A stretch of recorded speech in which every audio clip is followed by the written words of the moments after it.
ഹരിമോഹൻ ഇപ്പോൾ പദവി ദുരുപയോഗം ചെയ്തു എന്ന കണ്ടെത്തലാണോ ഇപ്പോൾ ആഭ്യന്തര വകുപ്പ് നടത്തിയിരിക്കുന്നത്? വലിയ വിവാദമാവുകയും ദിവസങ്ങളോളം മാധ്യമങ്ങളിൽ വന്നതിനു ശേഷമാണ് ഒരു നടപടിയിലേക്ക് കടന്നിരിക്കുന്നത്.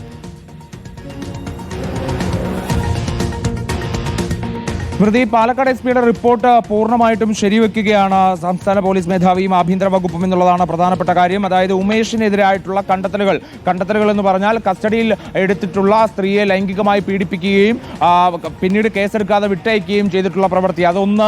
രണ്ടാമത്തേത് അസന്മാർഗിക പ്രവർത്തികളിൽ ഏർപ്പെടുന്ന ആളുകളിൽ നിന്ന് നിരന്തരം കൈക്കൂലി വാങ്ങി അതിനും തെളിവുണ്ട് എന്നുള്ളതാണ് പ്രധാനപ്പെട്ട ഒരു കാര്യം. അത് സംസ്ഥാന പോലീസ് മേധാവിയാണ് ഈ റിപ്പോർട്ട് പരിഗണിച്ചുകൊണ്ട് ഇയാളെ സസ്പെൻഡ് ചെയ്യണം, ഇയാൾക്കെതിരെ നടപടിയെടുക്കണമെന്ന് ശുപാർശ ആഭ്യന്തര വകുപ്പിന് കൊടുത്തിട്ടുള്ളത്. അതിന്റെ അടിസ്ഥാനത്തിലാണ് ഇപ്പോൾ സസ്പെൻഷൻ ഉത്തരവ് പുറത്തിറങ്ങിയിരിക്കുന്നത്. അതായത് കടുത്ത അച്ചടക്ക ലംഘനം നടത്തി, അധാർമിക പ്രവർത്തനങ്ങളിൽ ഏർപ്പെട്ടു, അനധികൃതമായിട്ടുള്ള ഇടപാടുകൾ നടത്തി തുടങ്ങിയ കാര്യങ്ങളാണ്. ഇവയൊക്കെ തന്നെ പോലീസ് സേനയ്ക്ക് ആകെ കളങ്കമുണ്ടാക്കി എന്നുള്ളതാണ് ആഭ്യന്തര വകുപ്പിന്റെ കണ്ടെത്തലായി പറയുന്നത്.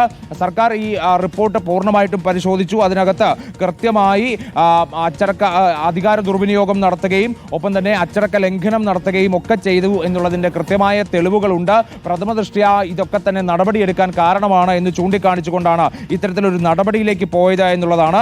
ഇത് പക്ഷേ സസ്പെൻഷൻ എന്നുള്ള നടപടിയിൽ നിൽക്കുമോ എന്നുള്ളതാണ് ഏറ്റവും പ്രധാനപ്പെട്ട കാര്യം. ഇതൊരു പ്രാഥമികമായി കണ്ടെത്തൽ എന്നുള്ള നിലയ്ക്ക് മാത്രമാണ് ഇപ്പോഴത്തെ ഈ നടപടി, അതായത് ഒരു വകുപ്പ് തല നടപടി എന്നുള്ള നിലയ്ക്ക് മാത്രമാണ് ഇത് എടുത്തിരിക്കുന്നത്. നിലവിൽ ഇതുമായി ബന്ധപ്പെട്ടുള്ള കൂടുതൽ നടപടികളിലേക്ക് കടക്കാനുള്ള സാധ്യത കൂടി കാണുന്നുണ്ട്.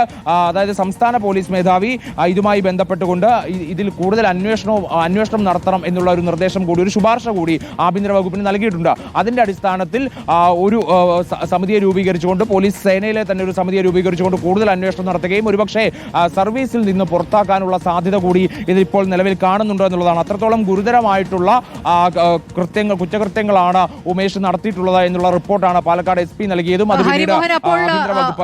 ഇപ്പോൾ യുവതിയെ പീഡിപ്പിച്ച കേസിലാണല്ലോ സസ്പെൻഷൻ, വേറെയും പരാതികളുണ്ട് എന്നടക്കമുള്ള കാര്യങ്ങൾ വരുമ്പോൾ അതുകൂടി വിലയിരുത്തിയ ശേഷം കൂടുതൽ നടപടികളിലേക്ക് കടക്കുമെന്നാണോ അറിയാനാകുന്നത്? തീർച്ചയായിട്ടും സ്മൃതി, അത്തരത്തിലൊരു സാധ്യത തന്നെയാണ് ഇപ്പോൾ ലഭിക്കുന്നത്. അതായത് പോലീസ് ആസ്ഥാനത്ത് ഇന്നാണ് ഇപ്പോൾ സംസ്ഥാന പോലീസ് മേധാവി കേരളത്തിലേക്ക് തിരിച്ചെത്തിയത്. ഡൽഹിയിലായിരുന്നു അദ്ദേഹം. തിരിച്ചെത്തിയ ശേഷമാണ് ഇത്തരത്തിലൊരു ശുപാർശ കൊടുക്കുകയും അടിയന്തരമായ ഒരു നടപടിയിലേക്ക് കടക്കുകയും ചെയ്തത് എന്നുള്ളതാണ് മനസ്സിലാക്കാൻ സാധിക്കുന്നത്.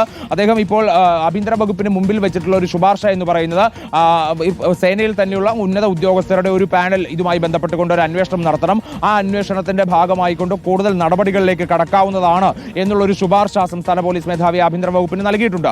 അത് അങ്ങനെ ഒരു നിർദ്ദേശം പരിഗണിച്ചുകൊണ്ട് ആഭ്യന്തര വകുപ്പ് ഉടനെ തന്നെ ഒരു സമിതിയെ രൂപീകരിക്കുമെന്നുള്ള കൂടിയാണ് മനസ്സിലാക്കാൻ സാധിക്കുന്നത്. അങ്ങനെയാണെങ്കിൽ കൂടുതൽ നടപടികളിലേക്ക് തന്നെ കടക്കുന്നു എന്നുള്ളതാണ്. സസ്പെൻഷൻ ഒരു താൽക്കാലിക നടപടി മാത്രമാകാനുള്ള സാധ്യത കൂടി കാണുന്നുണ്ട് എന്നുള്ളതാണ്. കാരണം കൂടുതൽ പരാതികൾ വന്നിട്ടുണ്ട്. നിലവിൽ റിപ്പോർട്ടിൽ രേഖപ്പെടുത്തിയത് കൂടാതെ, അതായത് പാലക്കാട് എസ് പിയുടെ റിപ്പോർട്ടിൽ പറയുന്ന പീഡന ആരോപണവും ഒപ്പം തന്നെ അതുമായി ബന്ധപ്പെട്ട കൈക്കൂലി തുടങ്ങിയ കാര്യങ്ങളല്ലാതെ തന്നെ ഇയാൾക്കെതിരെ പല സ്റ്റേഷനുകളിലായി ഡ്യൂട്ടിയിൽ ഇരുന്ന സമയത്ത്, ജോലിയിൽ ഇരുന്ന സമയത്ത് ഇയാൾക്കെതിരെ ആരോപണങ്ങൾ ഉയർന്നിട്ടുണ്ട്, പരാതികൾ വന്നിട്ടുണ്ട്. അവയൊക്കെ തന്നെ പരിശോധനയ്ക്ക് വിധേയമാകും എന്നുള്ളതാണ് അറിയാൻ കഴിയുന്ന ഒരു പ്രധാന കാര്യം.